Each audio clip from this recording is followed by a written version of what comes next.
Hey, that one caught Mark off guard. Hello, everybody, and welcome to the LCS waiting room ahead of our second ever lock-in finals. As you may have caught a glimpse right there at the beginning, just behind me, we have a guest watching lock-in from the shadows. That would be Freak. He'll be joining us a little bit later. Oh, to no! talk through a couple of things, but He's awkwardly right behind you guys. it Every is two beautifully, shot, he's gonna be beautifully there. positioned, right? Look for the shadows. I'm right? so Try bad and- at doing, We need little thought bubbles. People at home can put little thought bubbles there we to see go. what maybe Freak's thoughts are. He's throughout waiting our for some of us discussion. to underperform. It's a big day. It's a He's big just gonna day prove today. Lock-in finals. 2 teams remain. We have so much to get through, but before we get to the business, I have a bit of a bone to pick with one Emily Rand. Uh-oh. Earlier in the week, Emily Rand tweeted, "Me in between games because the studio is so cold is. at It's Dash." freezing. Huh? Yep. Is it really that cold? Yep. So it's not cold enough to actually wear this jacket, which the is truth from comes yeah, out, which ladies is and from gentlemen. home. But it is very cold in this studio. Yeah, go ahead. I was gonna say, like, my hands have like no blood in them right now. They're freezing. Dash picking a bone with everyone who disagrees with him in the entire studio. All the PAs are off screen, just like nodding in agreement that Yep. it's too damn cold in here, only because our host is a diva. So here's the deal. Here's the deal, okay? I can't take more clothes off to Are you sure get about to that? the temperature that I want to be at, right? You can do it. Zach, please don't even, right? Okay, but y'all can always put more clothes on, right? And in fact, I didn't want to sit here and be accused of being a diva without having done something for all of you. So, okay. I went and had the production crew make you all a little present. And Okay. Emily, I'm gonna Nice. deliver Okay, I this like to this. you. I We like now these have stuff. our very own Oh, sick. branded LCS Oh, wait. Thank you. blankets. Please we go. enjoy. Maybe we could get a single or something there. But look, That's your now- solution to your problem? Isn't this beautiful? I'll No, say, it's I your did- problem. I did not my bring- problem. Yeah. I did feel bring that great. jacket specifically because it's so cold in here. Like, as the season started, It's over I there showed somewhere, I up with think. this. Yeah. Yeah, and I was like, okay, this year, I'm on to you, Dash. You can't freeze me out this time. 2 questions. What? Are those purchasable anywhere? They should be, I'll actually. wait till I get the answer. Second question, can I bring you a gift then, which is just like duct tape with an ice pack to put on your forehead, and we crank the temperature up? Actually, you know what? Sure. Next week, I'll do a right, segment I'll with an bring in ice a gift pack for you taped next to my week. forehead Oh, for you, yeah. Mark. We'll see if the brain freeze gets to me. They unfortunately are not purchasable. Maybe we can Wow. petition the LCS. One to of a make kind. the Put case. that on So- eBay. I don't know if True. it's one of. We might have Just put another it up one or and two sell back it. there. Either way, You don't I have to wanted tell to make people that. sure that you weren't suffering all Oh, thank throughout you. the day here ahead of the lock-in finals, because I am hoping that today goes the distance, goes the full 5. As we've got TL on one side, we've got Evil Geniuses on the other, and I think, given that this is a finals, I want to do a little bit more justice to the teams by really honing in on their journey so far and how they got here. So let's start with the side of Team Liquid and how they ended up in the defending position of their championship from last year when it comes to lock-in. And when I think that semifinal performance, I think no one other than Blippo up in the top lane. Yeah, Blippo hulked out. I would say for the majority of that series, if you look at the early games, Dignitas had some pretty big leads, and if Blippo wasn't just gapping top lane every single game, there's a real possibility that Dignitas could have actually taken that series. Yeah, absolutely. I mean, just hearing it.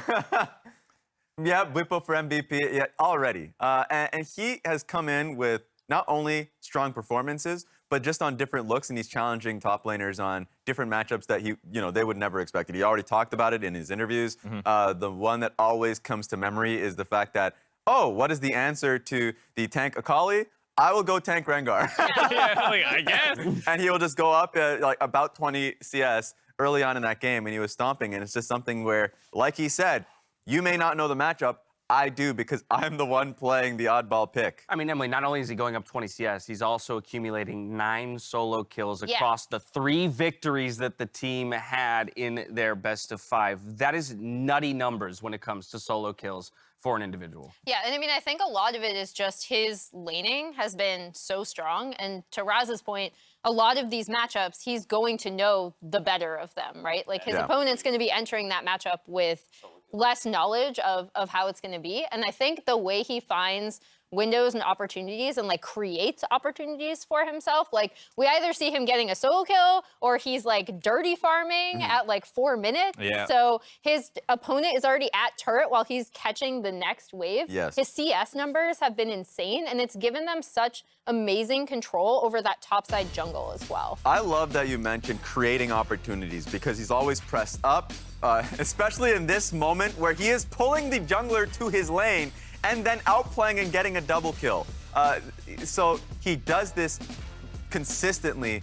And of course, when he went up against Fake God, the solo kill numbers that you were talking about, Dash, yeah, he was making it look easy. Yeah, this is a compilation of all of them, I believe. Just his solo kills over and over. No, that's not No, yeah, I'm actually wondering. A number of these I see assists on, so it looks like maybe we snagged some kills that weren't necessarily. Either solo. way, 9 through 4 games. Well, and the 9 were isolated to the 3 wins. He actually didn't get any solo kills in the game so that it's they 9 lost. through 3. So it was 9 through 3. So 3 solo kill average per game is disgusting. Yeah, I mean, for a regular season, if you can approach an average of 1 a game, you're having an incredible, like MVP level career, or split. Me. So yeah, the fact that he got 3 a game basically is insane. Yeah, and I mean, like, just talking about how they got here, I know Blippo was a huge one in the series that we just saw, but as a reminder, like, also Santorin being able to pick up MVP in the series just before that. Bjergsen has been pretty much a consistent force for this team. They have star players. We all knew that. To this degree that we are just consistently seeing in the previous series is a shocker. Of course, even with the visa troubles that they were having in the bot lane. Yeah, I was gonna say it's a huge credit, honestly, to TL and their staff, because I also think that if you look at every single permutation of this lineup, before they kind of settled on the Hans Ayla bot lane with the rest of the lineup, I think they've done such a good job of making sure that even, like, say Bradley's coming in, right? Well, put him on a Kali, put him on something you know he's super comfortable with. They've done such a great job of, when they do have to shuffle their pieces around, drafting for the team so that everyone's comfortable and they can have a composition that the team should know how to play out. We'll get more into the ever-changing or ever-evolving TL roster as we narrow in towards the series and learn which 5 players will be stepping onto the stage, at least in the first game of the day. But I now want to flip over to the other side. It's Evil Geniuses and how they've ended up in the lock-in finals. I think nothing encapsulates it better than this Jojo Pyun tweet here, though, who says, not going to drop 1 game this tournament. And so far, that's true. EG is still undefeated in stepping into the finals, Mark. And so how much this team has impressed us with the dominance that they've displayed in getting here. That key word, dominance, because when you make a claim like this, if you're close in a bunch of your games, like, you're probably going to drop one, but they absolutely cream C9 in the semifinals. So you're looking at this like, okay, if TL doesn't step up, like, he's going to make good on that promise. It's been crazy. Just seeing the last series, too, for anybody, it was a speed run. There were certain games where it's like, oh, it's over by the 11-minute mark. Right. And so the fact that the toughest competition that they've had to go up against so far, they already beat TL in the group stage. True. Right? And then when they went up against C9, just swept them in dominant fashion. So kind of crazy to see how it is, because it coming out of Jojo Pyun means something more, because you expect that out of Inspired, you expect that out of the Vulcan. Danny already showcased his talents last split. Jojo Pyun came into the LCS killing people, and so you don't really see an angle when you go up against them. They've been a wildly exciting team to watch, and again, we've already mentioned the word dominance, but I think to better understand their dominance, I'm going to hand things over to Emily, who I know has got a couple clips prepared on the telestrator to walk us through what exactly EG is doing so well, and hopefully she will not freeze during the course of this telestrator segment. I don't have my blanket on. I'll have to make it somehow. So we talk a lot about tempo and how the map state is for EG. I think it's really important to point out how even when their opponents are able to get a positive play, EG, the way they have the map set up, obviously they're very far ahead in this game, but the way they have the map set up is that their opponents are unable to capitalize on any gains that they do make. So here, we're actually gonna have a play where C9 is able to get 2 kills here off of a really good play with Fudge coming in on the TF. It's actually the first time that we've seen Fudge be able to make a positive play, create a play in the side lane where they can end up netting a few kills. But the most important thing here is that even while you have that play going on here, Impact is already shoving the wave up here. And I know they pointed this out on cast, but it's but one example of how whenever EG's opponents are able to make a positive play, they end up getting something for it. JoJo's gonna shove out mid. Impact's going to harass Darshan on his way back to catch that wave topside. And we end up with a situation where Impact is going to have complete control over this jungle. He actually ends up getting caught because Blabber catches him out here. And once again, that's a positive play for C9, right? But already down here, we have Danny shoving in this wave. So I think the big thing with all of these plays for EG is that once again, as their opponents are able to get any sort of positive play, they're able to make up for it on the map. So here they actually end up getting tier 1 off of this. In the next run of play, they end up getting mid tier 1 off of a reset, and then additionally the Rift Herald off of that play.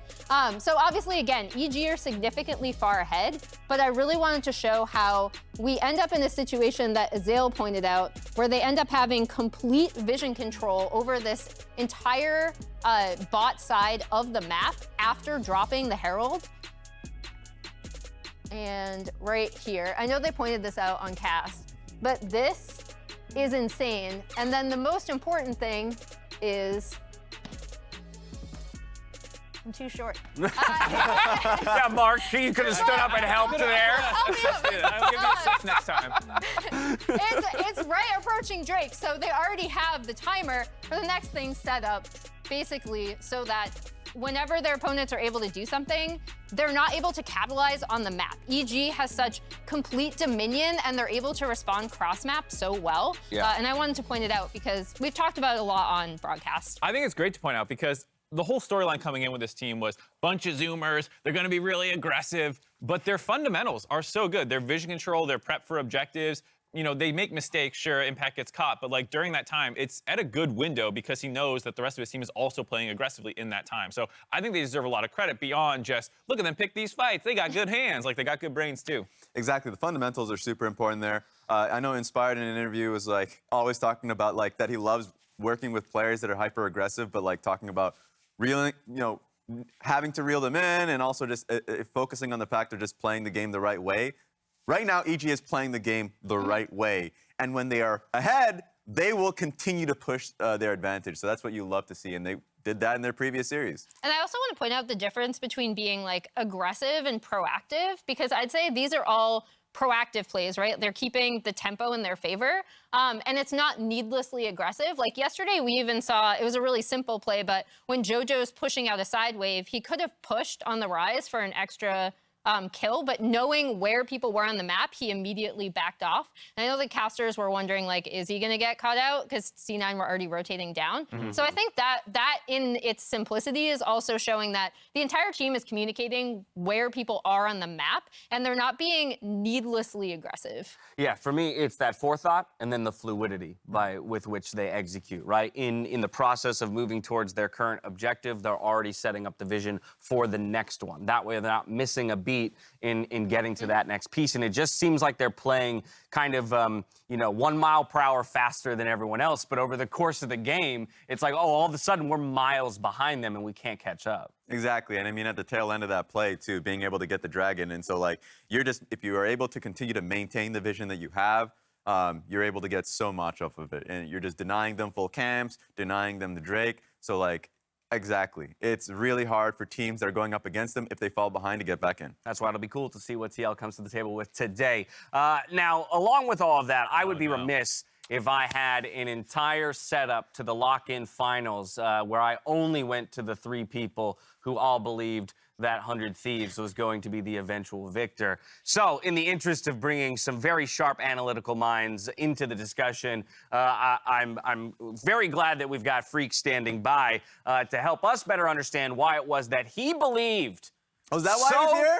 Yeah, so Only fervently believed that Evil Geniuses would be the lock, that they would find themselves in the finals and then eventually be the winner. Freak, welcome to the show. Thank you. How does it feel to already be one of the top 2 analytical minds in the LCS? I mean, it just felt like I've been here the entire time, you know, just like, I don't know if I've spent so much time that I've learned so much from all these esteemed analysts and Dash maybe, but I just I got a believe, nugget every once in a while. I just believed in EG the whole time, and I know a lot of you, Emily, you believed in EG part way. Like you get half credit, Raz, you get half credit. Good job. There we go. Mark. Uh-oh. Nice try. You can still lose. You can still lose. Team Luca Yeah, can still win the finals. But that's not going to happen. You're right. Which team's undefeated? Which team almost lost their series to Dignitas? You know, like, let's be clear about this one. It's already over. So where did the faith in EG though come from so early on? Because this was made pre-tournament. This isn't like you predicted them coming into today. Yeah, so I mean, I got their opponent wrong, you know. So Yeah. credit to everyone who thought TL was going to make finals. You know, that's partial credit for you guys. But I just believe in the lineup. Like Inspired is absurdly good, right? Yeah. Like, oh, that's instantly like a 10 out of 10 for me. And Jizuke was like so hit and miss for me. I'm like, hey, if you upgrade to better in mid lane, and I was like, I don't really know how good Jizuke was, but clearly he's outstanding. He's looking like maybe the best mid in the LCS. So yeah, it's a bit of a risk, but it was like, I like taking risks on predictions, and this was like a really safe risk, if that makes sense. An understatement of the year. I like making risks on prediction from Freak.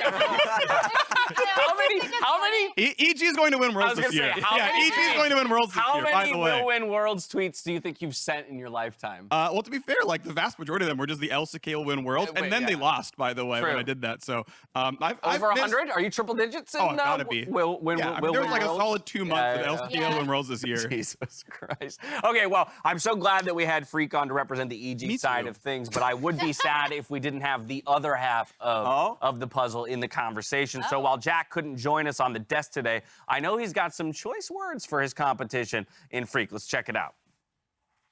So, Freak, I am happy that you and I are the only two that aren't just sheeple to predict 100 Thieves to win the tournament because they won the last tournament. We used our critical thinking to think who would win this one.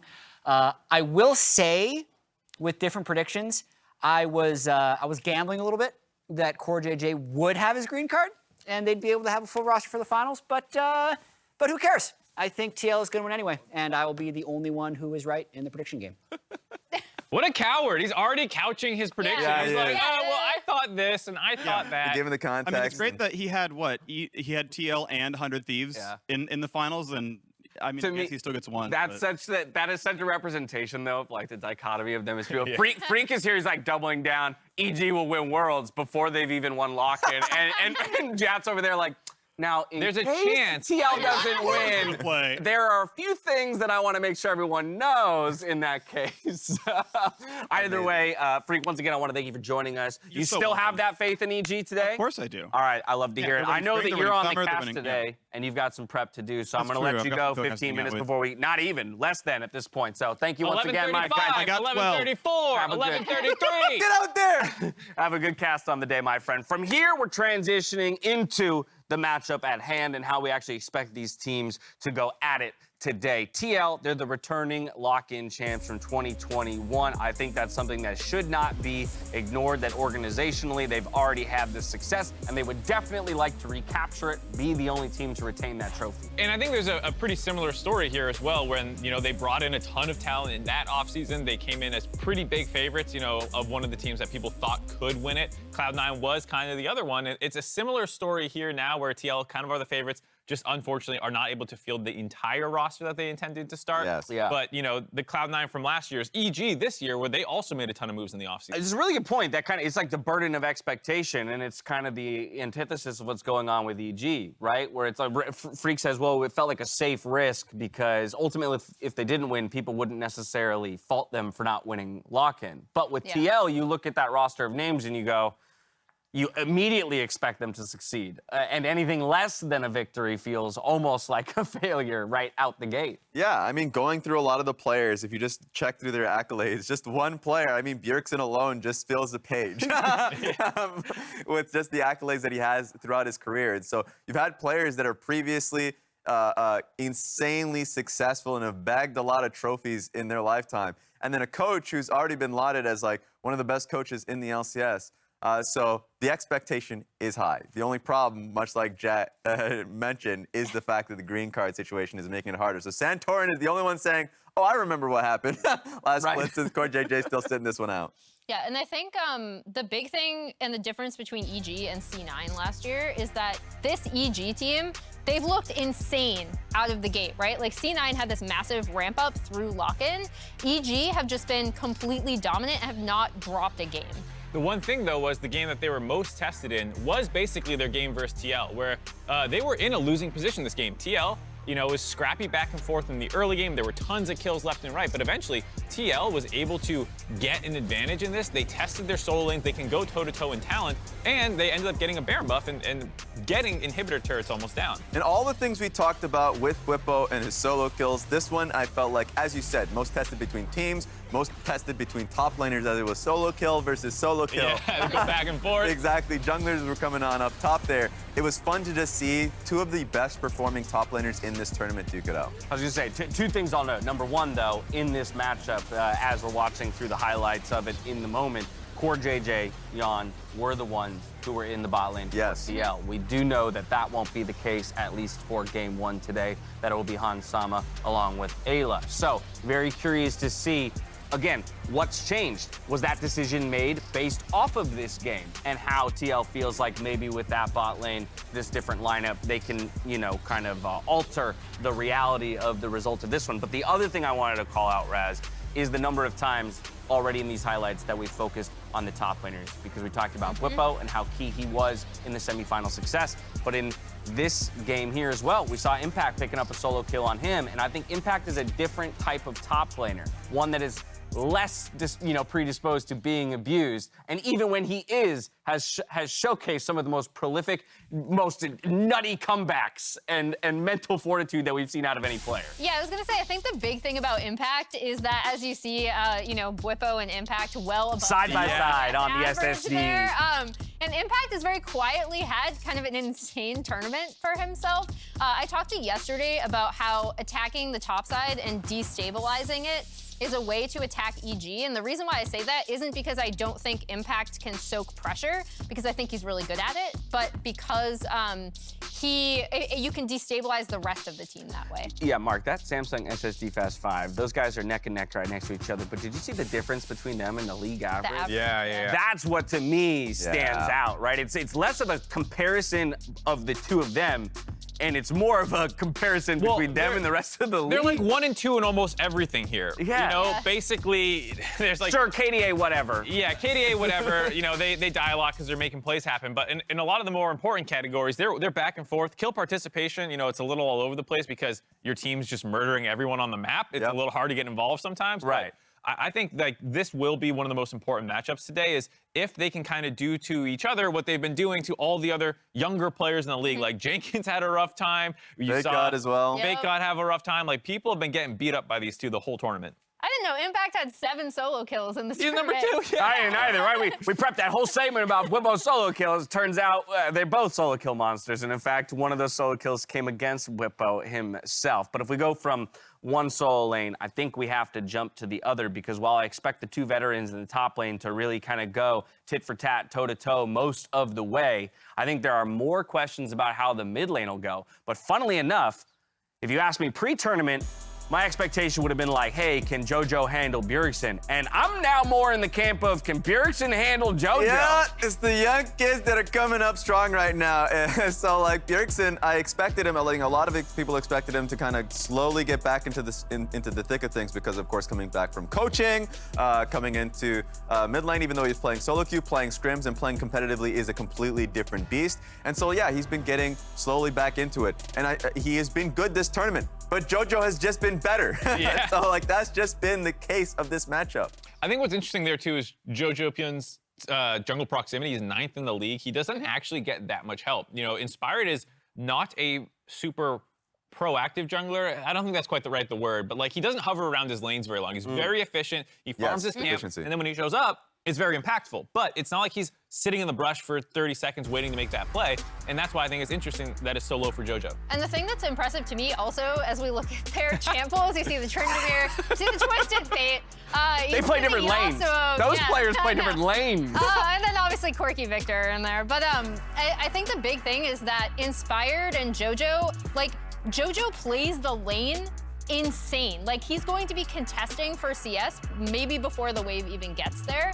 And so that, I do want to see how Bjergsen deals with that, but Inspired kind of, he and him they seem to have a good understanding of like when he does need to come and help, like that Tryndamere game. Exactly, and so you look through all that deep champion pool, and then I just look at Bjergsen's and I just see Zilean.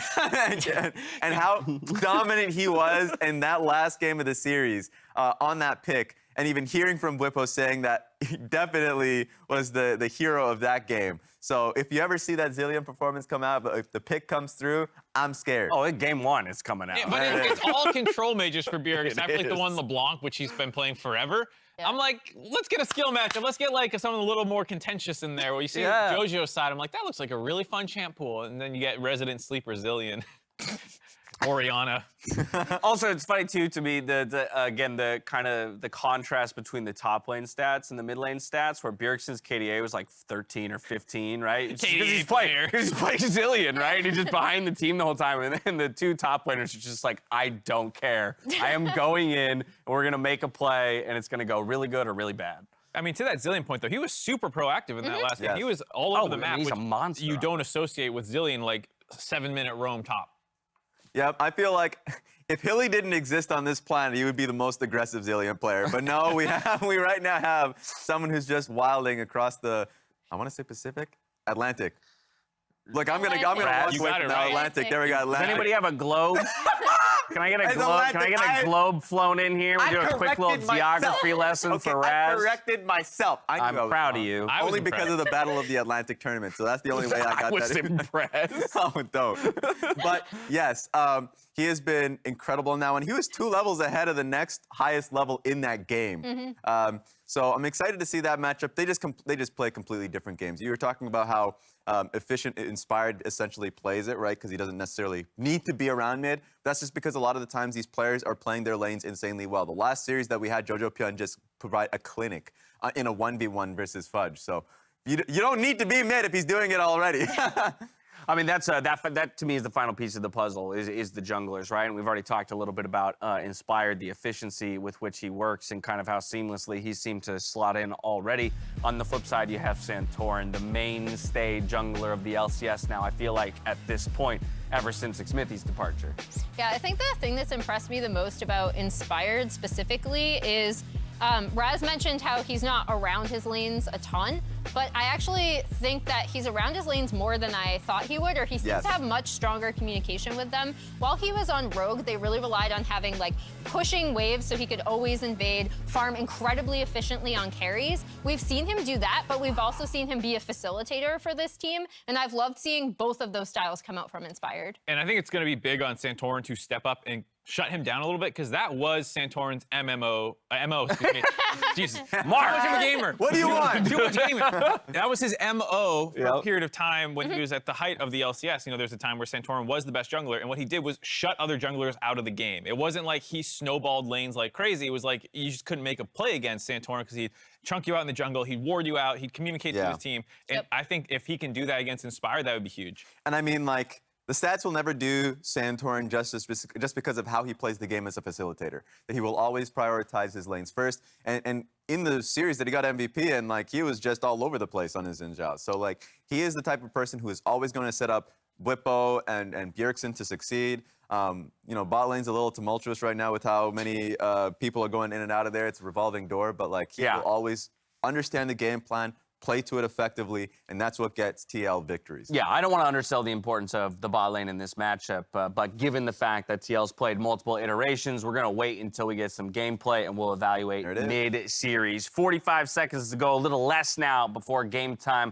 Lucky for all 3 of you, your pre-tournament predictions are not the ones that have to be locked in. So I want to know down the line, Emily, who are you taking? How many games? What's it going to look like? I waffled on this a lot, but EG 3-1. EG 3-1. right. I waffle between 3-1 and 3-2. Okay, so TL gets a game in Emily's book. Raz, what about Return you? predictions, 100. Sticking with 100 Thieves, Dash. To Really the very excited. end. Evil geniuses, I take this one 3-1. 3-1 Yeah. as well. We're all cowards. I did 3-1 too. Oh my God. I think just because I think they're going to drop a game and not follow through on JoJo's prediction of going undefeated, I think they'll drop one. But that's it. It was very close to a 3-0. I was surprised Emily said almost 3-2. I was almost 3-0. It was tough. All right, well, that's what you guys think. This is what Immortals thinks. Preview of today's LCS lock-in finals. Who will win, the Boomers or the Zoomers, baby? I love that as a tee-up to the matchup. And with that, we've got not a whole lot else to say other than casters, take it away. Freak, Kobe, and Azael. Enjoy. Thank you very much, Dash. Hello and welcome to the cast, the 10th year of the LCS, and joining me are two perfect 10s on the TriCast, Kobe and Azael. How you doing? Freak is starting out way nicer than usual. I like this. We're going to be on the power curve of Freak Yeah. to see how flaky he It's gets. always a mix-up. When you said something nice, you're like, wait a second, like, am I missing something here? It's being sarcastic. Fingers were okay? crossed behind my back. I don't know.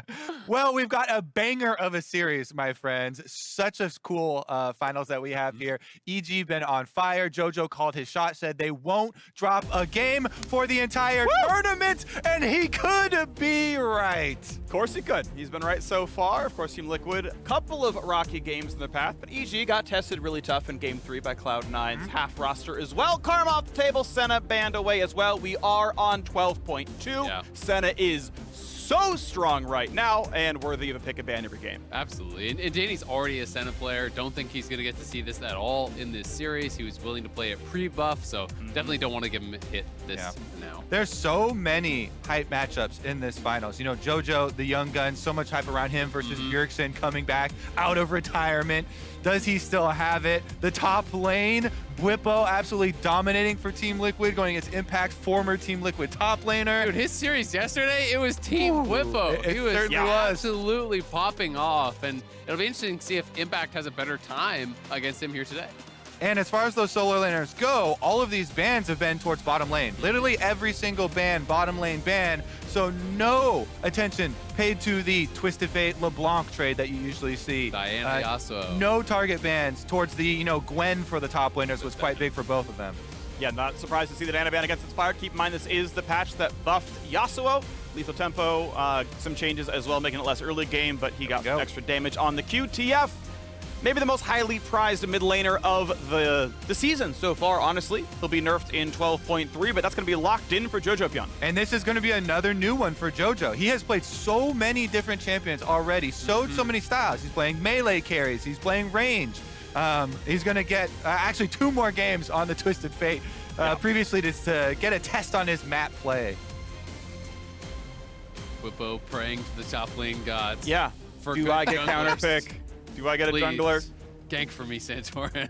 Santorin tends to put his time towards mid lane, but Jarvan definitely a good early ganker. Exactly, and Jarvan is very good, again, versus a lot of these very popular mid laners that don't have dashes of their own. Twisted Fate is one of those that you also want to put pressure on early on to keep in mid lane, or at least keep vision of them. So I think Jarvan is actually a really good early pick here from Team Liquid for Santorin. It'll be interesting to see where TL goes as far as mid, if they want to just go towards something scaling, control mage, or if they want to go to where more of the older school answers, things like the Silas that can steal the TF ult and try to match the roams. You can go aggressive, something like the LeBlanc to just try to keep them, pinned under tower, utilize the kill pressure of LeBlanc plus Jarvan to try to really lock him down. There's kind of different schools of thought here. Yeah, they're hovering the Zillion here as a shout out to Bjergsen, but I think one of the other counters is probably more likely. The Silas always has been quite good as far as matching Twisted Fate roams. Plus, when we're talking about putting pressure on the Twisted Fate, and you brought up the Jarvan, we go for kill pressure there. You can go for those engages. Silas stun plus knockups there from Jarvan would be able to get the job done. And I have to say, picking a Varus already seeing a Jarvan is another backline carry for EG that is low mobility that will be a very good target. I wonder if Tahm Kench is going to get banned out as a result by TL, because that's gaining some popularity. I tend to feel Tahm Kench is actually really good in the later stages versus J4. You can eat your carry out of the Cataclysm, give a lot of defense there. I'm actually interested to see what happens with this Gwen. Of course, we have seen Impact add Gwen to the champion pool. I'm also a very big fan of the build he goes for. Conqueror plus a Cosmic Drive second, I think is actually her optimal build. So I think Impact's like ahead of the build tech very, very slightly. But also, she can be flexed into jungle. We saw her in the LCK last night, for example. Actually looks really good down there as well. She does have a somewhat weaker landing phase. You get to kind of bypass that with the champion. So Inspired tends to do well with these sort of melee mage carry champions. So could see the flex happen. And I think it's important that they grab the Gwen in the first 3 because you're talking about the series for Team Liquid where Bwipo was hard carrying. You know, he tried to do it on the Graves, got super far ahead, pushed in the tower. He's running around the map. He's doing all that he can, but couldn't quite carry the team. And then he's like, next game, give me Gwen. Oh, super hard carry, and does it. So see if what he's got here in an answer to Gwen. Funnily enough, you know, Graves is one of the champions that has been picked over into Gwen, and he himself has actually used that matchup. Very well could do that again. EG could ban it out here. Gangplank, the first one. That was one of the very popular early picks into Gwen. Jenkins definitely popularized that one as well. So trying to protect a little bit Impact there because they know Bwipo can be a big problem. And Bwipo is one of those guys that is not afraid to bring out, you know, a more risky pick. You know, he brought out things like the Rengar. You know, I would be interested to see if he's going to be willing to bring out, you know, something like that, or the Jax that actually scales very well into the Gwen. Fiora's another one. Some of these more risky side lane split pushers that can scale against it, I think can be really effective. I would say it is problematic though because you're facing a real Twisted Fate. Yes, I do like Sylas into Twisted Fate as far as stealing it and the possibilities there, but the actual real Twisted Fate will often get an early move, you know, especially if you don't have vision control. And if you play a counter matchup like that wants to really scale and take advantage, then it gets risky. One caveat I will give, I mean, it's not going to be Jax, so it doesn't really matter, but Counter-Strike also great against Gold Card. You know, can block that. You know, it's something I've been wanting to see more of in the LCS, haven't brought it out. I think a lot of it is just, it's harder to team fight. You know, Graves is kind of work with the composition here pretty well. You know, be able to push in the Gwen early, group and team fight, you know, a lot more effectively than something like the Jax. So TL has been largely playing a lot of these really low engage style comps. At least this time they do have the J4, but they've been really preferring a lot of kind of depending on being first to a neutral objective to force a fight with their opponent. I think EG needs something to kind of pull some structure to their team fight. Okay, because they did have 2 offensive melee, you know, carries here with the Gwen and the Viego, but Abram actually brings a lot to the team fight for them, not necessarily so much, you know, for the lane phase. Very defensive option for them on that side of the map. And we have saved support picks for last, so it is TL getting counter pick down here. Braum, not a good offensive pick. You can kind of freely scale against him. And great, Aphelios Lulu, there's almost no way you kill us in lane unless TF shows up. And I would say, outscale him. Exactly. This is for sure a Vulcan pick for the team here for Braum to bring it together. Because as I say too, you've got your 2 melee carries. Gwen, Viego, so good at jumping in there, getting the proc on Braum very quickly with the passive if he's able to land a Q. Also, it sets up a crazy level 1 for EG. You've got Braum, so much early power here. They could actually, you know, try and get some deep vision. We've seen teams be rewarded very heavily for preparation and going for these level 1s. So hopefully they've got something to really utilize this power because Braum is definitely one of the best level 1s. It's really interesting because, I mean, EG can play 1-3-1 very effectively, but I also think, you know, with a rapid fire TF and a Varus, you can also just fish for long range gold cards. You have the ability to follow up with a Verisol. You actually have some pretty solid poke and even sometimes, you know, kill threat from decent range as a grouped up squad. Whereas TL feels very much like they want to be playing more 1-4 or just 5-man group up, look for the 5v5, find that engage, follow up with really high DPS. EG is going to want to spread the map, I think, and try to peel them apart. Very excited to see Bjergsen on a melee carry here too for the mid lane. This Team Liquid squad has showed quite a few options. All right, we are on to this one. Welcome to the Rift. Welcome to the LCS Lock-In Finals, our second ever 10th year of LCS here, and it's going to be a fun one. The new look Evil Geniuses, 17-year-old Jojo Pyun, a rookie in the mid lane, former LEC MVP Inspired, brought over. Vulcan from Cloud9 and Evil Geniuses look like the team to beat, undefeated so far in Lock-In, looking like #1. Team Liquid playing what ostensibly is going to be their starting roster for the foreseeable future, with Ayla at support, and Bwipo coming over from Europe. Bjergsen back in from retirement. Well, from coaching, not the same thing. That is different. It is different, to be fair. Well, I mean, he did retire as a player. Yeah, he right? did. So I think you're still safe in that regard. And I've got to give Bjergsen a lot of credit. You know, I was one of the people that I think was doubting a little bit how good he would be coming back. You know, having watched him stream a fair bit, I felt like he was making a lot more mistakes than he used to. But coming into lock-in, I think he's been arguably the best performing mid laner. At the very least, he's up there with JoJo. I think he's been really, really impressive. And that's the exciting part to me, is that the next name I was going to offer is literally his opponent here, Yeah. JoJo, who people have also been skeptical on for very different reasons. You know, Bjergsen, extremely experienced and coming off of, you know, semi-retirement from coaching, but JoJo coming up the new young guns, North American talent, and a lot of people not giving full credit to the early hype train of, you know, academy lovers who really, you know, want to be on the bleeding edge, but he has performed extremely well so far in lock-in. I think deserving of a lot of the hype. Yeah, it shows that the hype is very much real. You know, people, you know, from EG and people from other teams and in the academy scene were really trying to sell me on this guy, and I'm, you know, full steam ahead on the JoJo Pion I will hype say train. I am full steam ahead now. I am by nature a skeptic. You know, obviously background all in math and sciences, and so you have to be skeptic at first. But I think I've seen enough data. I'm on the train. Yeah, you're like, okay, this is worth investigating. Like, this has some promise. Can't disprove it. Can't. Okay, you know, maybe it's true. Yeah, and we're in there right Who now. needs that? I'll just blindly have faith. And sometimes that works too. And checking in on that mid lane, as we said, Jarvan can gank early, but Oh, Lord. Santorin goes over a ward, so Inspired's here for the counter. That could baiting. be disastrous. JoJo's baiting. There's the gold card shield. Is Zomba going to find that first stun? A double shot as well. Yet you got to EQ back out. That trinket ward put in that bottom river brush is MVP. Also want to point out how JoJo has been playing this lane. Very, very frequent harassment. Only one potion. Now Bjergsen finally chugs his last potion here on Sylas, and he's been very effective at denying the CS while getting the harassment down, even looking for the zone. There's no way you kill him, yeah, with that heal coming in. Zone off the minions that are dying there, still trying to die more to Bjergsen. Sylas, you always have this problem of trying to trade your health for your lane control, and it seems like he's having a difficult time keeping that one up. Bjergsen, though, will have to use the last remnants of his health before he teleports. Absolutely will. It's kind of funny because Santorin walked past that trinket ward and it was about to expire, but knowing that there was the counter gank, he's like, oh, I got spotted in a ward. So he immediately went back to the river, walked through the same path as his sweeper on, but the ward expired before he got there. So he never actually got to get that payout of at least clearing out that ward. And up on the top side, Bwipo going to have to be a bit careful here, as Inspired is going to help Impact just reset this wave and potentially grab some Krugs for himself. Okay, yeah. Looking at this one, this could be interesting because TL have managed to sit in a brush that I believe isn't warded, so potentially EG plays up too far. They don't go for the turbo push, they don't burn out all their cooldowns and mana, so all right, we walk back in, play for the wave normally. This would have been a normal reset timing though. If you're going to recall, you recall in front of the cannon. It means that they push, you don't lose more than a single melee minion.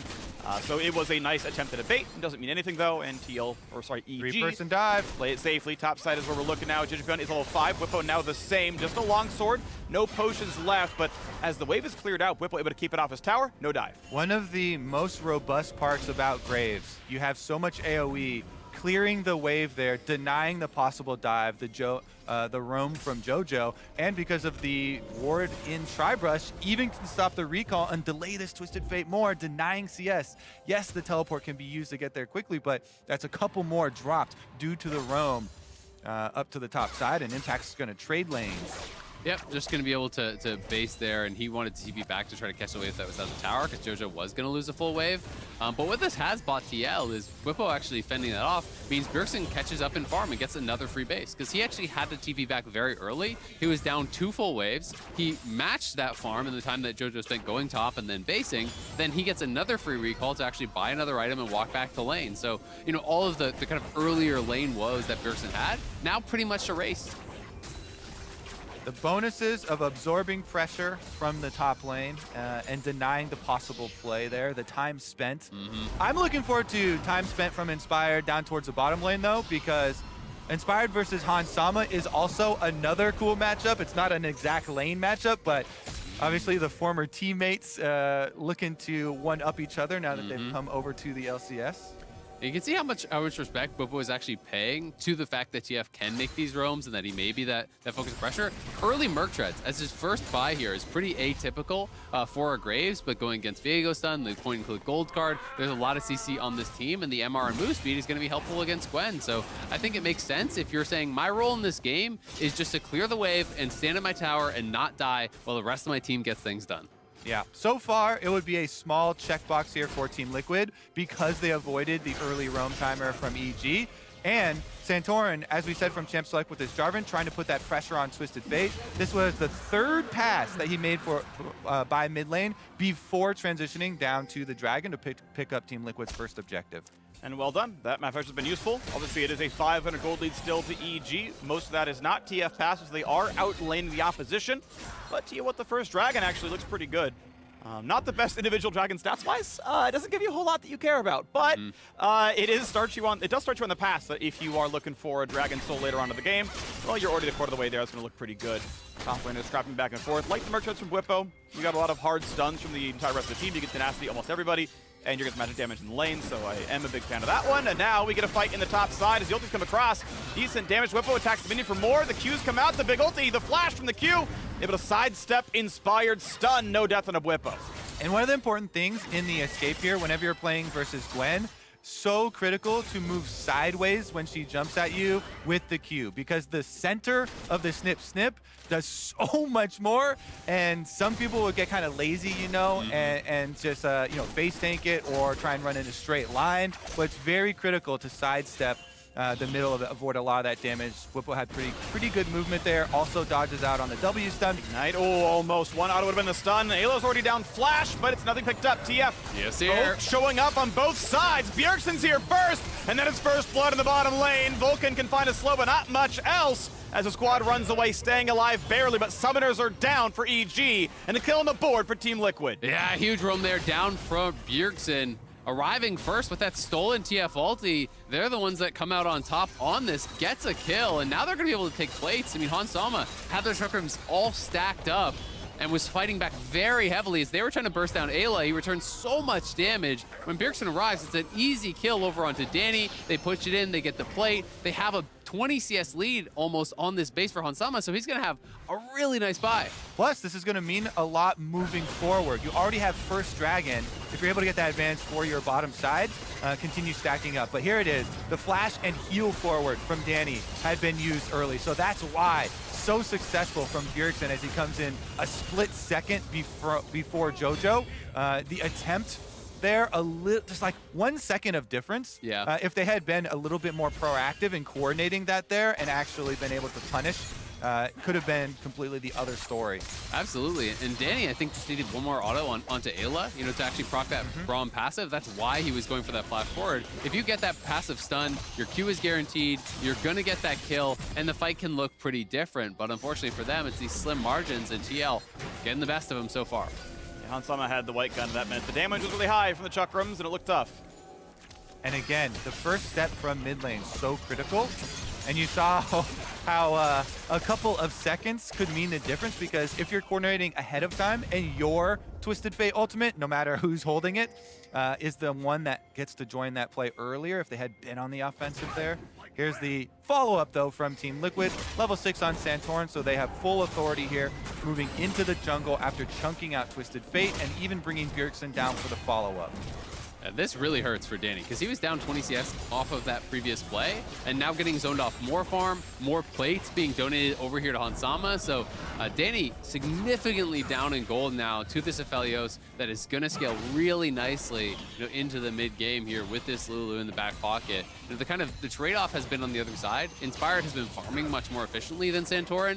You know, he farms faster. The J4 has been looking for more ganks, but it does mean that there's a lot more pressure, I think, on Inspired to try to make something happen with his gold advantage. And it's more difficult for him to do so because look at the summoner spells. Danny, having blown his offensively there, has nothing for the follow-up play.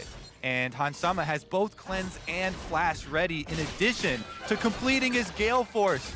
Gale Force to be the single most influential AD carry item there is in the game. Ooh, got to fight. We got a TF this time around. Bwipo doesn't have a teammate to show up with, so spells are going to land. And Impact finds the kill. EG going to play for top lane. And this is the way they're going to get back into this game. Yeah, back up to top lane again here. They do punish the missing flash. Bwipo was trying to reset the wave, and it's a really nice timing here by EG, getting up there, able to punish. And you can see the kind of setup that they have. This line of pink wards across that topside river is covering Jojopion on these roams. So he can cheat out of lane anytime he pushes out the wave. He can disappear into fog. And Bwipo can't always play with respect to that, or he's going to lose the freeze. And now look at this. What really matters is teleport used back to the top side. So this dragon stacking in jeopardy for Team Liquid. Evil Geniuses, they've got the teleport advantage with Impact still holding his. It's not unleashed yet, so you would have to teleport to your tower, but you could try and trade top plates if you wanted to cut out the dragon stacking from Team Liquid early on. They don't look like they're making that choice because they're sending Gwen back up to the wave that's at top side. They value that gold and denying Bwipo, working all of those turret plates off on top side, but it does set up this kind of looming factor of the dragon stacking for Team Liquid going according to plan. And I think it would have been a tough fight for EG, given that there's no ulti on Impact, no ulti on Jojo, so even if you do TP down, might have been difficult to execute on, and then you're going to lose multiple plates. But in this case, Impact doesn't TP to bot side, loses a plate top side, and they lose the dragon. So Impact, I think, is more setting up for an unleashed TP play post 14 minutes. He didn't want to spend it now. So look for EG to try to make a proactive cross-map play as soon as that 14-minute mark hits. Here's some Herald pressure. Of course, Bwipo's flash is back up. His ult is soon. Impact used Ghost in the previous fight, so not a big play for him. And though one turret play was taken, that one's going to be shared 50-50. But now Vulcan can go to start the dive. Bwipo burns the flash. No wave right now. Means wait for this one. Clear out the wave. Everyone's coming top. And Vulcan's down to half HP, so it's time to run away. Inspired says I'm not on a ward. That's fine. Bwipo completely fearless, chasing down 3 opponents. And indeed, they'll have to walk away. So the Herald just gives 160 apiece. Nothing else claimed for that one. TL already 2 dragons to 0. Bwipo is such a Chad. Every time there's an opening, and you can see it from their information on the minimap, how they know the positioning of each player. He uses this window to go aggressive on 3 people, push back so quickly that they're going to get just as many plates because Hansama has the white gun. Does take tower aggro there with his attempt with the green gun harassment onto Impact, but still able to push it out extremely quickly right back and get a plate for themselves. Yeah. Almost 2. And he's going to be going Eclipse again here, so he's not going Shield Bow, even though he has been really under a lot of pressure. I wouldn't have been surprised to see him go Shield Bow this game. Shield Bow is still by far the most common, but he's gotten lethality every time he has actually played for this. We'll see if he wants to go, full-on aggressive style build, or if he'll maybe at least go like a defensive lethality item. Edge of Night or something could be potentially effective playing against someone like the TF. Okay, they got the ulti on Hansama. Flash and Cleanser down, but he's already stunned. Second time gold card low. Stun duration, but the kill is in. Vulcan's going to guarantee the second one as well. Ayla burns the ulti. But he wasted 2-minute cooldown for nothing. 2 more kills on the board. Evil Genius is back alive. This is huge for them too because they can then finally push down this top outer turret for themselves, try and get some of that map control back. That is a big commitment of resources, but if you look at the state of the map, there was nothing pushing out for Team Liquid except for the top side. So a very good window taken advantage of there by Evil Geniuses. Well, and Impact's going aggressive now on Santorin, who used his EQ. On Santorin has a flash, E to follow, it's back up. Last ulti brings him low, and there's the snip, kill. 4-1 right now. A TP is safety. Just barely. Bjergsen will live. That stun was a half second for hitting him. Yeah, Santorin there just really kind of overestimating Bjergsen. Good sidestep. Yeah, good sidestep there. I mean, Santorin EQs in to secure the red buff with the smite, but then Impact says, well, you got no way out, bud. Okay, I'll take that red buff right off your corpse. Gwen, baby! The chase is always there, and the dive! Impact pulls aggro, though, as the wave gets thinned down. Vulcan gonna start it up yet again. Inspired is there, but Inspired has aggro! Inspired's gonna die to the tower! Oh, a misplayed tower dive. The turret warmed up by over-aggression from Impact. That looked like a little bit of panic because they drew tower aggro too early as Impact jumped in. Big punish there from Team Liquid just as EG were getting so much momentum. Yeah, Bwipo able to fend that one off, and it felt like, yeah, maybe just a little bit of miscommunication because Impact clearly didn't want to die. He was backing up, but Vulcan and Inspired were posturing for that, and maybe thought they were going to be able to grab it anyway, but now Impact will have to play this a little bit safe. That's one of those ones where you want to play the comms back and here because it looked like it was a little bit confused comms. Meanwhile, it's going to be the reset, though, for both teams. Right back out onto the Rift. Santorin trying to get his vision control back from the other side of the map. And I want to see if Jojo can find this window to punish Hansama again, because they got that kill topside, and we didn't get to talk about it, but that was both summoners down plus the kill, right? And now TF Ulti is back here once again. Both Cleanse and Flash are down on Hansama, so he is very vulnerable if they can find an opportunity, but he is going to be hugging the tower for now, and EG will at least move towards the Herald. Alrighty, well, second Herald can be really valuable. No bounty to speak of course, but it can knock you down a pretty good turret.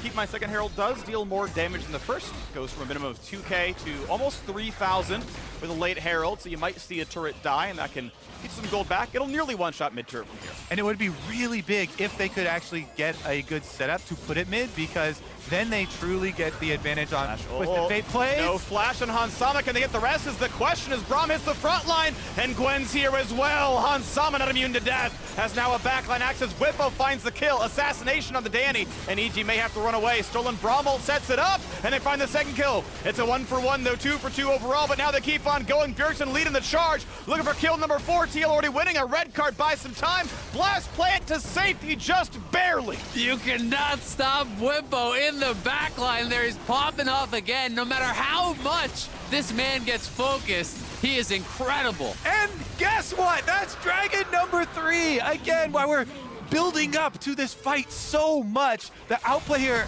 is critical. Dragon number 3 soul point for Team Liquid so early in this game. And one of the big mistakes there, that wasn't a gold card. That was actually a red card. So a lot more damage did come out from Hansama before he did go down. And then you actually watch at the tail end of this fight that the J4 ulti comes through, and Inspired is not able to access the clone. He can't actually pick up the dead body here because it's just over the wall. He gets trapped inside. He's trying to click on the Lulu for the ulti reset, but he got put on the opposite side of the Cataclysm wall. Had he got the resets for the spam R there, that could have been a one fight for EG, but that tiny difference changed it completely. Yeah, Inspired knows how to get pentakills on Viego, but just a little bit out of reach there. Can't get the reset. Bjergsen was able to go back in for the stun. I also wanted to say, Whippo, in his 2v1 on the top half of that fight at the beginning, to kill off Danny was so good. Getting his ult just around to be able to finish him off, burst it through, kind of saves the fight, because off of that first kill from Impact, EG were looking like they were going to gain the momentum. So nice recovery there from Team Liquid, and the rewards for that recovery were ginormous. I'm just so impressed with the position that Whippo is now in this game, right? You know, how many times did they go towards top lane? You know, he's up 20 plus CS, has the same scoreline now as Impact, and that's just such a difficult situation to deal with. But now, EG may have overextended here. Everyone from TL is around. Shields back down. Vulcan dangerously low. Vulcan will die. Santorin buys a lot of time. Lulu over the top, but it's one kill back. A second one picked up now as well. Do we get the resets? Not long enough. And now just left alone. Impact will die. A quadra kill. The Burger King is back.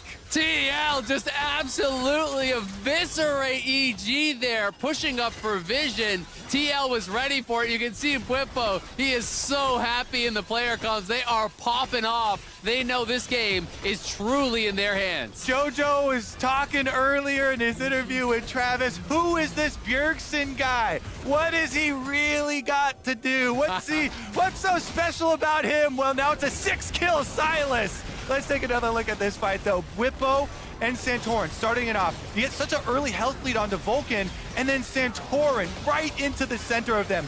Lulu ultimate for the follow-up knockup. They all get annihilated against the edge of the Cataclysm there. Man, you can see how clear the comms were too. That was a Q flash from the Graves as the Cataclysm is coming through. They all get locked in on the end of the line there. The Q knockback, the ulti over top. Look at how much damage Whippo did. Yep. No hesitation when he's playing this lethality Graves. He flashes in to maximize damage across 3 EG characters, and Bjergsen, it's cleanup time. And the reason that Whippo always has this high of damage is he's always starting out these fights as Graves, you know, walking up, just forcing it face first. He is the engage. Auto-attacking to try and get his health lead very early on. And so him and Santorin starting that out on Vulcan, and Team Liquid, no hesitation.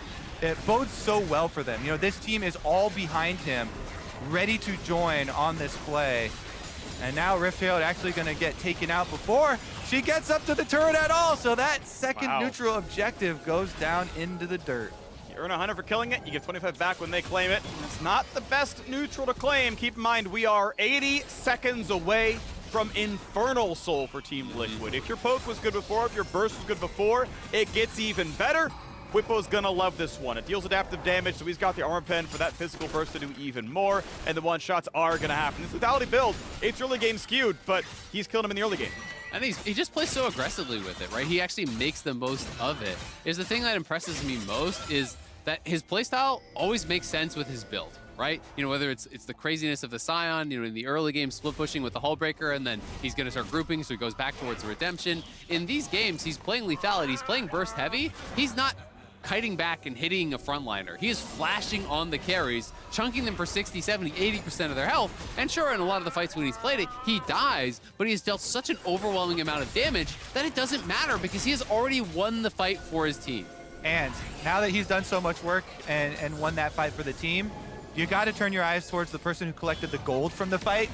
Bjergsen already well on his way to completing the Cosmic Drive for Sylas, where you just have so much ability haste. You can just spam out your healing. Plus, he already has the Zhonya's for more time, so it becomes incredibly difficult to take down this 5v5 for TL. You're watching Impact in this one as well. Here we go. Dragon Soul on the map, and it's Team Liquid who control the vision, but EG want to dive on in. Wards over the wall. They know what's going on. Whippo is frontlining into the Braum, and Chunk's Vulcan half HP, and they're going to lick a damage back. Impact on the flank. This has to be the play. EG must try to get in. Ulti comes in for TF on the flank as well. They're diving in, and it's going to be claimed. Hansama gets the soul. Jojo Pit on the back line, but shut down by Hansama. 2-1 so far. Advantage Team Liquid. Impact is trying, but Impact does not have the damage. A stopwatch gets him the time, and Impact will turn into gold just like Hansama did, but in different ways. And now Vulcan is left alone. Will not live long, will not prosper. A joke I made before, but what hasn't happened yet is EG losing, but on the way, Team Liquid toward Baron. Fellas, I think this greatly hinders EG's chances of going undefeated in the lock-in tournament.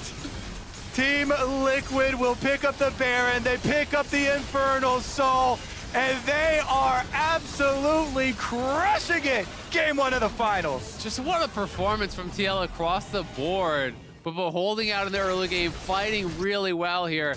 And we can see it again, another Bud Light ace coming through. It's all about the Dragon here. Eyes on it, down to 200 HP off the smite, gets finished off by an auto. Jojo Pion trying to come in on the flank here, you know, trying to assist the Impact in taking down Hans, but Hans still had his cleanse, he still had the flash, he had everything available to survive. Yeah, really good focus there by Team Liquid. Finishing off the Dragon, even with the reset there, and starts even gaining more health. Hans already auto attacks in the air, finish it off, and Team Liquid with that. Now you can just push in so easily with a 4-1. They can even push all 3 lanes. They're going. Well, I guess it's jungle control plus 3 lanes. Yeah, so they got everything. Every person is an army. All the gold is going to look good. I do want to point out one thing in that fight. Miscommunication or coordination between Impact and Jojo Pion.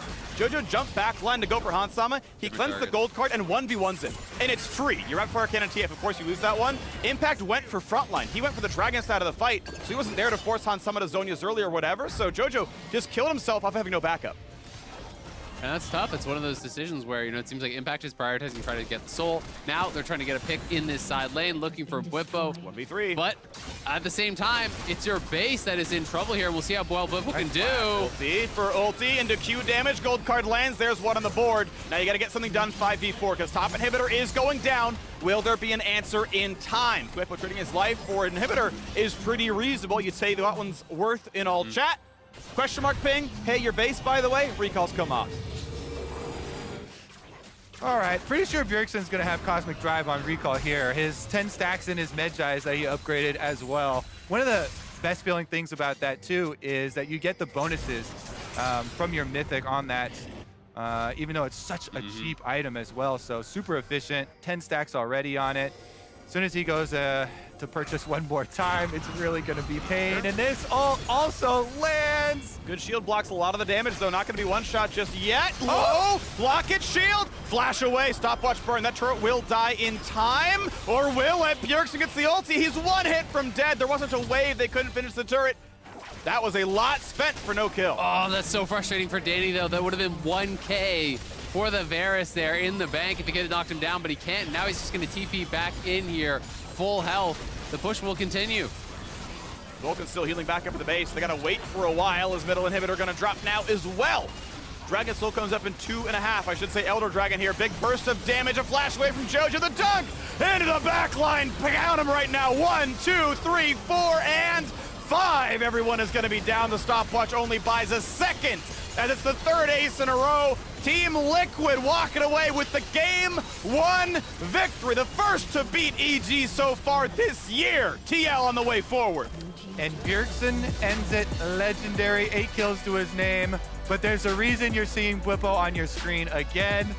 Previous series, super hard carry. I will say the biggest thing this time around, though, team play. Yep. Team Liquid, every member came to play this time around. Bwipo's the one that got them here, but game 1, so much of a team victory. Santorin had really good engages for them on this Jarvan. He also played to the early plan, trying to pressure the Twisted Fate, make sure they didn't get, fall prey to some of those super early roams. Started stacking the dragon extremely early on and put that pressure and draw them towards their area of the map. It really felt like TL was just on the same page throughout the entire game. Every single time they were going for a fight, everyone is going forward at the same moment. Everyone is really coordinating very, very well to win out in those 5v5s and in those smaller skirmishes. But, this was not an easy game. They made it look easier towards the later stages, but EG, it felt like, was dictating the pace for a while, getting a lot of pressure towards topside, doing a pretty good job getting ahead with Inspired, but it was these slim margins where TL really, I just think, outperformed in the coordinated play. And I really like the bottom lane performance as well from Hansama and Ayla. A lot of these games, bottom lanes have been very quiet, especially, for a lot of these early stages, but that successful play towards bottom side also ensured that they can keep stacking these dragons so quickly and get to that soul. Well done, Team Liquid. They have handed EG their first loss in all of LoC and in all of the year. They're pulling ahead the series 1-0, so both the squads are going to ready it for Game 2. Let's go to the State Farm analyst desk. Thank you so much, Freak. He's exactly right. That's where we got to start. The fact that EG has just been handed their first loss of 2022 comes at the hands of TL. Now, importantly, Vulcan did say in his interview just yesterday that TL would get one game. Exactly. Okay. So this is the game they got. Gave it to them. It's At all least, downhill from here, James. At least according to Vulcan, this is the one game they get. All three of you also predicted that TL would get a game. On the dive, I said I think TL would win if they ran this series. Yeah. Then the Dig series happened. Can I flip-flop back? No. Can I go back to 3-2 You know TL? what? For that hand motion, I'll give it to you. You got it. Back to TL. That's the perfect representation. Can I flip flop? That's like a single lane. This is where I'm thinking right there. Mark moonlighting as a background dancer in a former life. Either way, Team Liquid does come out with the victory, and I want to talk about how they did it because I think in a number of ways, you look at both lineups in terms of composition, you say, hey, most of these players should be comfortable on those lineups. But I'm immediately looking at the top lane, which is one of the things we talked about. We got that Graves, Gwen, so I'm thinking, okay, Bwipo's going to have to do some work. Yeah, I mean, Bwipo ended up being a massive part of this, right? But the pick I'm actually looking at is the Sylas, because we immediately saw, Sylas has been picked into TF It's a funny-looking Zillion. For obvious reasons. Because he can respond after he steals the ult. And we saw that come into play in the first play that EG made. So even though we praise EG for a lot of these proactive TF plays, I think the Sylas pick was really good against what EG want to do. Yeah, and they must have prepared this. Everybody knows that if Twisted Fate's going to be available, it's at least, certain teams are just going to first pick it. So the Sylas being ready just to be able to follow the map play, also try and see if they can bully it through mid. This time it didn't really happen. But honestly, go bot lane. The fact that Hansama and Ayla were getting a near 10 CS advantage before the first port bot lane speaks volumes, and so tries to amplify that. Danny falls so far behind at that point. Yeah, the good thing for EG was they still turned their vision back up to the top lane, which is where, they really wanted to focus this early aggression. And I think for a period of time, it looked like the game plan was working out. The TF, even though there was that counter pick, was still getting uncontested ports off and able to join in and get his team a lead. Yeah, and I think the big thing that ended up happening when we're looking at okay, Graves as a pick actually has, I believe, a pretty low win rate across major regions because you do get to a point where he will get blown up in a side lane by something like a Gwen.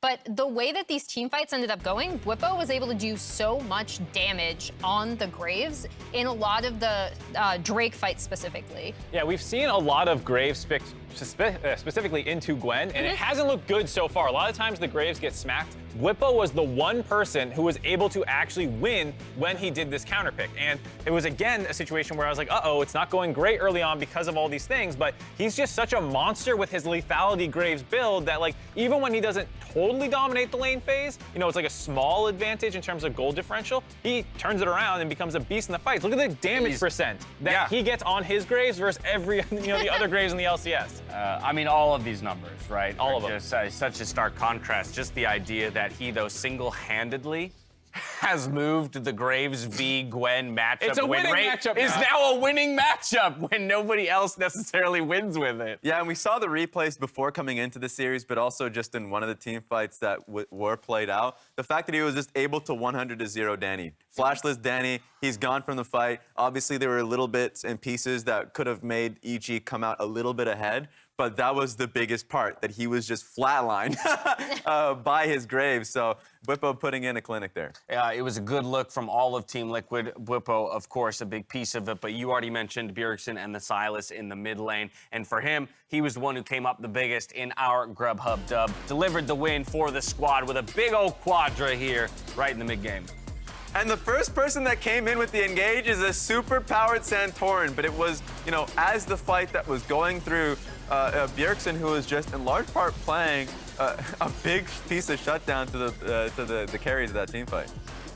Yeah, and I think when you're looking at a Sylas in team fights, the more sustained damage you're able to do, the better you'll do. Absolutely. And while they can't guarantee a win for your favorite team, Grubhub can guarantee that your delivery is on time at the lowest price, or they'll make it right. That's the Grubhub guarantee. Now make sure to look out all spring split for exclusive Grubhub deals to get you fed, much like Bjergsen was fed in this one. So, Sylas, I think was a really cool adaptation. You're pointing at me. Well, I was going to follow up if you... God, please do. By all means, We sorry. didn't talk about the Lulu last pick counter pick, but I think it was low-key really influential in this game, especially as it went later, being able to not only protect if someone's getting threatened by the Gwen, but to pair with the divers when a Bjergsen goes in, when in that replay Santorin went in, getting that extra bit of CC for the knockup. I just think Ayla has been looking a little... still he was struggling without his Thresh pick, but this was a good bounce back game from him and was a silent part that helped them explode that game once they got a lead. Exactly. They're surviving so long in these fights where Viego just seems invisible. Like, he's not able to do what he wants to do. There was a great fight in the bottom side river fighting for third Drake where the casters called it out. Like, he couldn't get a possession on Lulu. But the fact that these fights are going so long where he's not able to get one makes it difficult. So, Inspired sad after that one, and we'll see if there's any adaptations for him to be able to at least get one. To be fair to Inspired, though, at least invisibility is part of Viego's kit. He's got that right? going for him. Okay, Oh, so wow. we'll spot him that one. Nice. EG, blue side, game number 2, no substitutions. Just took the first punch to the face that they'd take all 2022. How do they recover? I mean, I think we've seen EG have a lot of different looks in draft, so I'm not super worried that they'll be able to come back. Really, I'm reading panic all over your face right now. I do think the draft will change, but in terms of like looking at this game, I feel like they realize exactly what happened. And, you know, they're just going to select blue side again. Yeah, I think what's the most curious part is what happens with the TF. Are they going to give it over to red side? Because yesterday, when they played against Fudge, they were willing to give up the TF because they're like, we don't think he has a good TF. But I don't think you can take that risk versus Bjergsen unless then, you know, you have JoJo ready to play the Sylas side of the matchup, and then you get this really weird situation. Well, and in that game, they really wanted to go with the Diana Yasuo comp, but I assume that TL will just continue to ban out the Diana part of it. Yeah, and in this game, I felt as though there wasn't even that much action early on where you would expect J4 and Sylas to try and bully the TF. So, like, knowing that it wasn't as bad as it could have been. True. So, it definitely makes it. So, I think there's going to be a pretty large adaptation going into the next game. Maybe just a Sylas ban, knowing that they're on blue side. Sweet. Make it a little easier. All right, well, TL strikes first blood, but game 2 is coming up after the break. Today, though, we've seen the old guard, we've seen the new gods, and next week, we'll witness a new era for North America. Check it out.